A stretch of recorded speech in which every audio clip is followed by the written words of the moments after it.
다 함께 사도신경으로 신앙 고백하겠습니다. 전능하사 천지를 만드신 하나님 아버지를 내가 믿사오며 그 외아들 우리 주 예수 그리스도를 믿사오니 이는 성령으로 잉태하사 동정녀 마리아에게 나시고 본디오 빌라도에게 고난을 받으사 십자가에 못 박혀 죽으시고 장사한 지 사흘 만에 죽은 자 가운데서 다시 살아나시며 하늘에 오르사 전능하신 하나님 우편에 앉아 계시다가 저리로서 산자와 죽은 자를 심판하러 오시리라. 성령을 믿사오며 거룩한 공예와 성도가 서로 교통하는 것과 죄를 사하여 주시는 것과 몸이 다시 사는 것과 영원히 사는 것을 믿사옵나이다. 아멘. 다 함께 찬송가 325장 찬양하시겠습니다. 찬송가 325장입니다.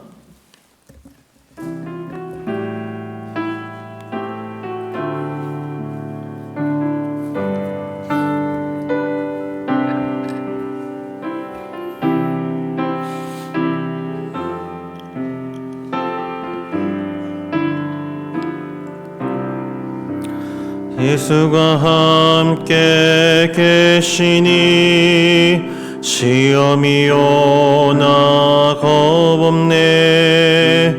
기쁨의 근원 되시니 예수를 위해 삽시다.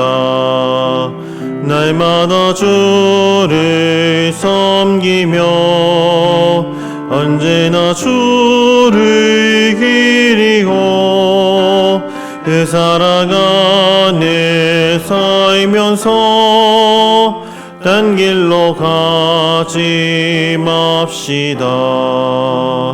이 세상 사는 동안에 주 이름 전파하면서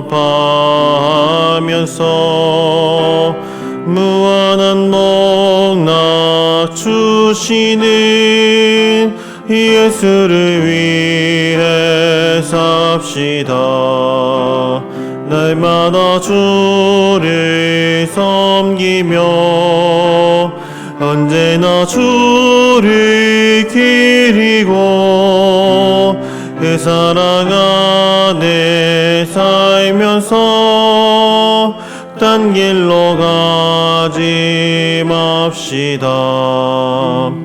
이 세상 친구 없어도 예수는 나의 친구니 불의한 일을 버리고 예수를 위해 삽시다. 날마다 주를 섬기며 언제나 주를 기리고 그 사랑 안에 살면서 딴 길로 가지 맙시다. 주께서 심판하실 때 잘했다 칭찬하리니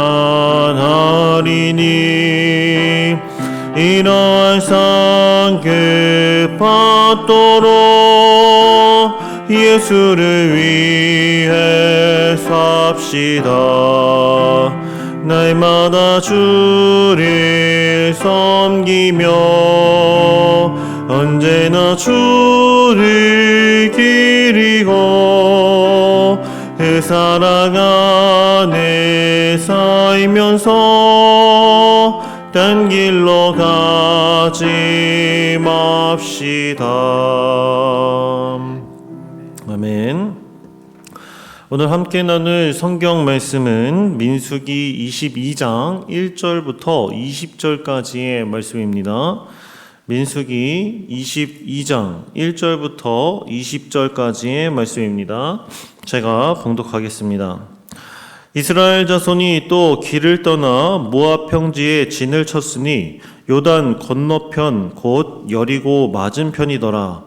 십볼의 아들 발락이 이스라엘이 아모리인에게 행한 모든 일을 보았으므로 모압이 심히 두려워하였으니 이스라엘 백성이 많음으로 말미암아 모압이 이스라엘 자손 때문에 번민하더라. 미디안 장로들에게 이르되 이제 이 무리가 소가 밭에 풀을 뜯어먹음 같이 우리 사방에 있는 것을 다 뜯어먹으리로다 하니 그때 십볼의 아들 발락이 모압 왕이었더라. 그가 사신을 부올의 아들 발람의 고향인 강가 부돌에 보내어 발람을 부르게 하여 이르되 보라, 한 민족이 애굽에서 나왔는데 그들이 지면을 덮어서 우리 맞은편에 거주하였고 우리보다 강하니 청하건대 와서 나를 위하여 이 백성을 저주하라. 내가 혹 그들을 쳐서 이겨 이 땅에서 몰아내리라. 그대가 복을 비는 자는 복을 받고 저주하는 자는 저주를 받을 줄을 내가 알미니라. 모압 장로들과 미디안 장로들이 손에 복채를 가지고 떠나 발람에게 이르러 발락의 말을 그에게 전하매 발람이 그들에게 이르되 이 밤에 여기서 유숙하라. 여호와께서 내게 이르시는 대로 너희에게 대답하리라. 모압 귀족들이 발람에게서 유숙하니라. 하나님이 발람에게 임하여 말씀하시되 너와 함께 있는 이 사람들이 누구냐? 발람이 하나님께 아뢰되 모압 왕 십볼의 아들 발락이 내게 보낸 자들이니이다. 이르기를 보라, 애굽에서 나온 민족이 지면에 덮였으니 이제 와서 나를 위하여 그들을 저주하라. 내가 혹 그들을 쳐서 몰아낼 수 있으리이다 하나이다. 하나님이 발람에게 이르시되 너는 그들과 함께 가지도 말고 그 백성을 저주하지도 말라. 그들은 복을 받은 자들이니라. 발람이 아침에 일어나서 발락의 귀족들에게 이르되 너희는 너희의 땅으로 돌아가라. 여호와께서 내가 너희와 함께 가기를 허락하지 아니하시느니라. 모압 귀족들이 일어나 발락에게로 가서 전하되 발람이 우리와 함께 오기를 거절하더이다. 발락이 다시 그들보다 더 높은 고관들을 더 많이 보내매 그들이 발람에게로 나아가서 그에게 이르되 십볼의 아들 발락의 말씀에 청하건대 아무 것에도 거리끼지 말고 내게로 오라. 내가 그들을 높여 크게 존귀하게 하고 그대가 내게 말하는 것은 무엇이든지 시행하리니 청하건대 와서 나를 위하여 이 백성을 저주하라 하시더이다. 발람이 발락의 신하들에게 대답하여 이르되 발락이 그 집에 가득한 은금을 내게 줄지라도 내가 능히 여호와 내 하나님의 말씀을 어겨 덜하거나 더하지 못하겠노라. 그런즉 이제 너희도 이 밤에 여기서 유숙하라. 여호와께서 내게 무슨 말씀을 더하실는지 알아보리라. 밤에 하나님이 발람에게 임하여 이르시되 그 사람들이 너를 부르러 왔거든 일어나 함께 가라. 그러나 내가 내게 이르는 말만 준행할지니라. 아멘. 오늘 본문은 모압 평지에 도착한 이스라엘 민족을 두려워하는 모압 왕 발락의 모습을 묘사하는 것이 특징입니다. 그 사실을 3절 말씀 끝부분에 기록된 번민하다라는 단어를 보면 잘 알 수 있습니다. 번민하다. 번민하다는 마음이 번거롭고 답답하여 괴로워하다라는 뜻인데 본문에 사용된 원어를 좀 더 살펴보면 혐오스럽게 생각하다 또는 가증하게 생각하다라는 뜻도 가지고 있습니다. 정리하면 이스라엘을 향한 모압 왕 발락의 마음 상태는 한편으로는 크게 두려워하는 상태이고 다른 한편으로는 이스라엘 민족을 아주 미워하는 상태라고 정리할 수 있습니다. 그렇다면 발락은 왜 이스라엘을 보고 이토록 두려움에 떨었던 것일까요? 크게 두 가지 이유 때문입니다. 첫 번째 이유는 이스라엘이 아모리인에게 행한 모든 일을 보았기 때문이라고 말씀합니다. 이스라엘이 아모리인에게 행한 모든 일을 보았다. 앞서 살펴본 21장 본문에 따르면 아모리 왕 시온과 바산 왕 옥은 이스라엘이 지나가도록 길을 열어달라고 정중하게 요청했을 때 그 요청을 거절했다가 멸망했습니다.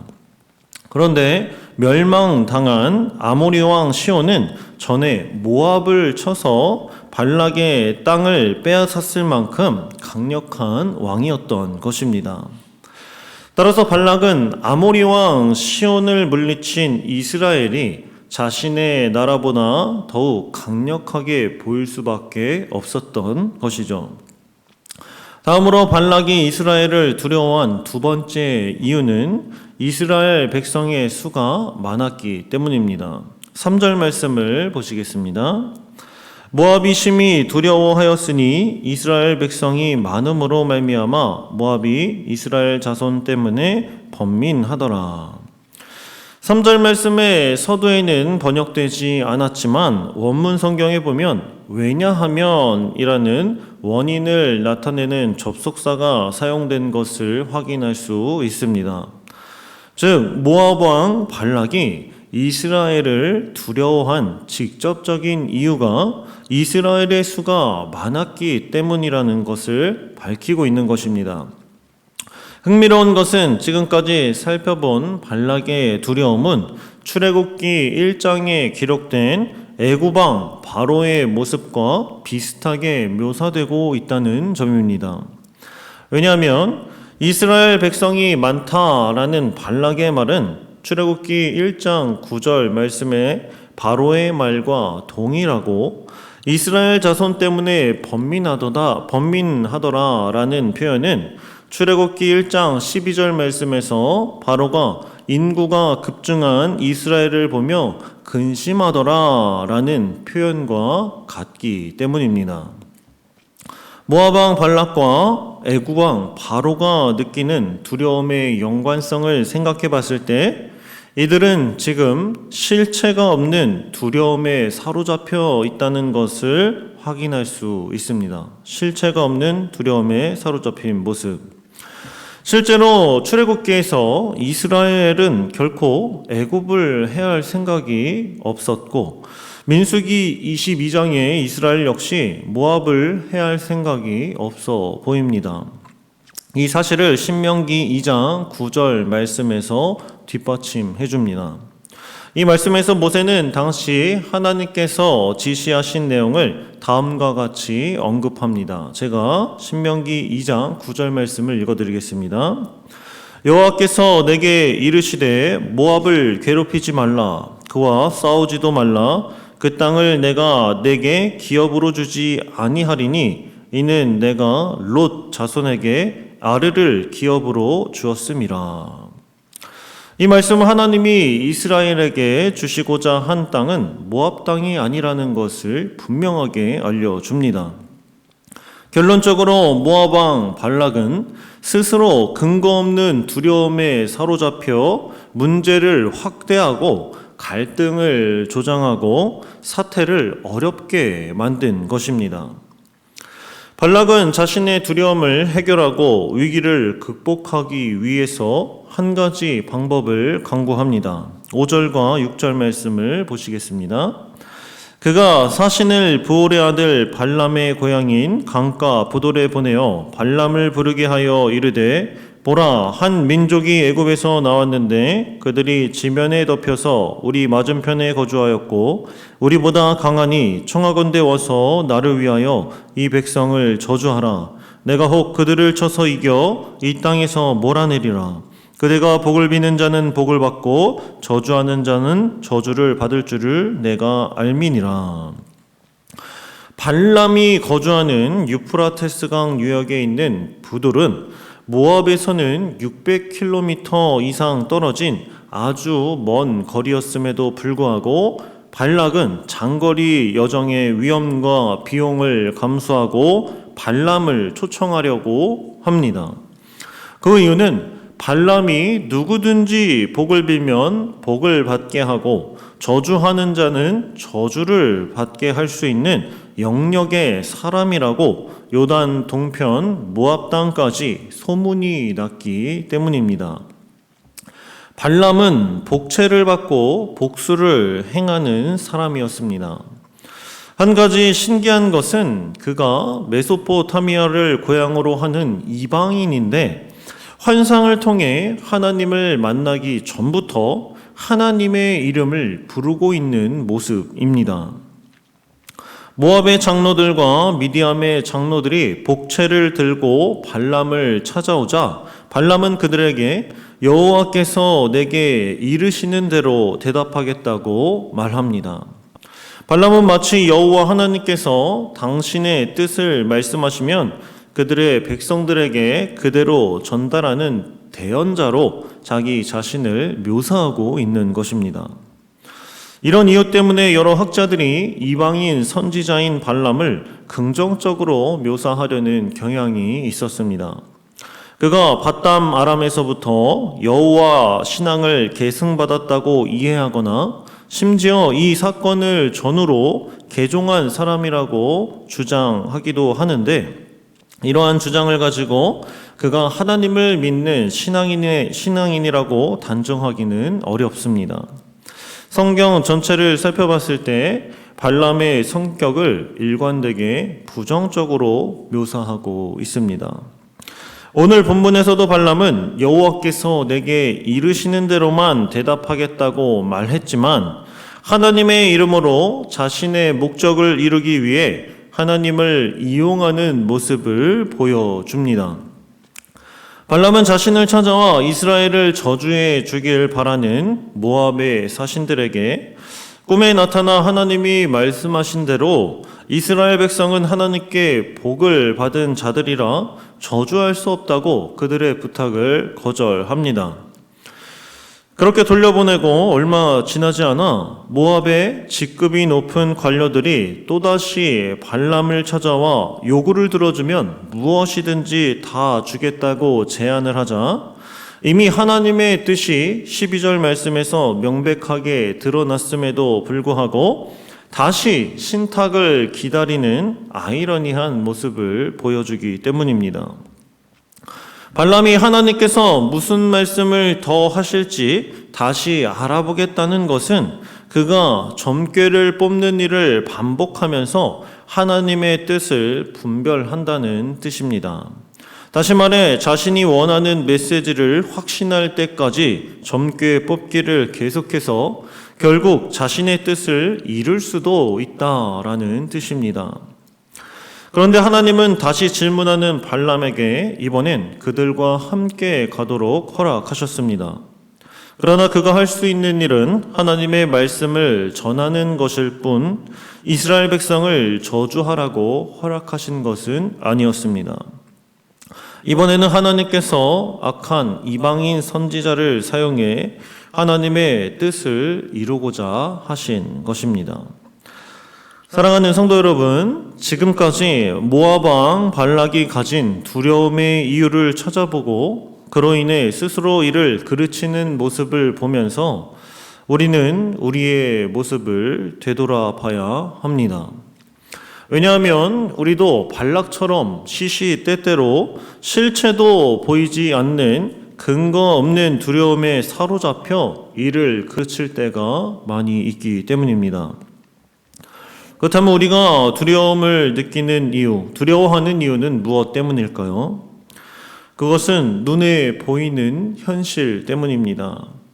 발락이 두려워한 것은 이스라엘과 함께 하시는 하나님이 아니었습니다.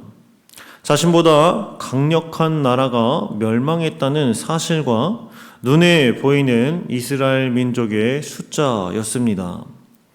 이처럼 우리 안에 계신 하나님을 바라보지 못하고 눈앞에 닥친 현실만 바라볼 때 우리는 발락처럼 두려움에 떨고 문제를 확대시키고 갈등을 조장하고 사태를 어렵게 만들 수 있음을 꼭 잊지 마시길 바랍니다. 그렇기 때문에 우리는 언제나 우리와 함께 계신 하나님 한 분만을 바라보고 의지해야 합니다. 한 가지 더 주의해야 할 것은 하나님의 존재에 대해 알면서 하나님의 뜻이 아닌 자신의 뜻을 반영하려고 하는 발람의 모습입니다. 눈앞에 닥친 캄캄하고 어려운 현실이 내 뜻과 욕심대로 해결되길 바라는 마음 말입니다. 우리는 하나님을 의지하고 믿는다고 말하면서 자신의 뜻대로 일이 진행되지 않거나 해결되지 않으면 발람처럼 쉽게 하나님의 뜻을 번복하거나 원망할 수 있습니다. 따라서 우리는 보이는 것에 마음을 빼앗겨서는 안 되고 우리가 바라는 것에 하나님의 뜻을 맞추지 않아야 합니다. 그러므로 오늘 하루 또 앞으로의 삶을 살아갈 때 오늘 말씀을 통해 배운 이 두 가지를 꼭 기억하며 마음을 빼앗겨 두려움에 떨지 않고 주님 한 분만 바라며 마음의 평안을 지키는 저와 사랑하는 성문 공동체가 되길 주님의 이름으로 소망하고 축복합니다. 기도하겠습니다. 사랑과 은혜가 충만하신 하나님 아버지 감사드립니다. 이 새벽 발락의 두려움을 묘사하는 본문 말씀을 통해 평소 보이지 않고 일어나지도 않은 삶의 문제들 때문에 걱정하고 고민하고 두려워하는 우리의 모습을 되돌아보게 하시니 감사드립니다. 우리들 삶 속에서 마주하는 수많은 두려움들을 모두 주님 앞에 내려놓고 더 이상 고통받는 삶을 살지 않도록 주님 함께하여 주시고 보이는 것에 마음을 빼앗기지 말고 우리가 바라는 것에 하나님의 뜻을 끼워 맞추지 않는 성숙한 성문 공동체가 되게 하여 주시옵소서. 언제 어디서나 참 평화와 평강으로 함께 하시는 우리 주님 예수 그리스도의 이름으로 기도드립니다. 아멘. 하늘에 계신 우리 아버지여, 이름이 거룩히 여김을 받으시오며 나라가 임하옵시며 뜻이 하늘에서 이룬 것 같이 땅에서도 이루어지이다.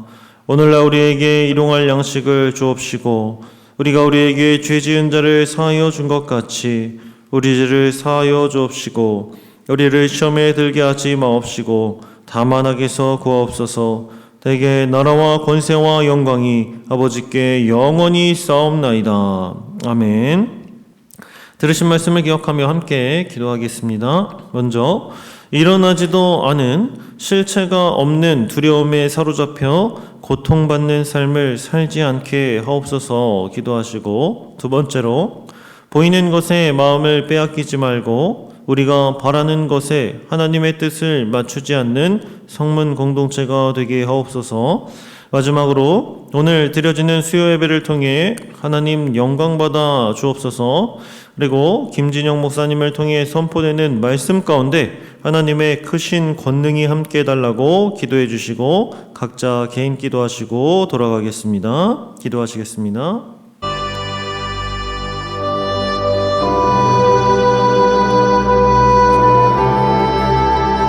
충만하신 하나님 아버지 감사합니다.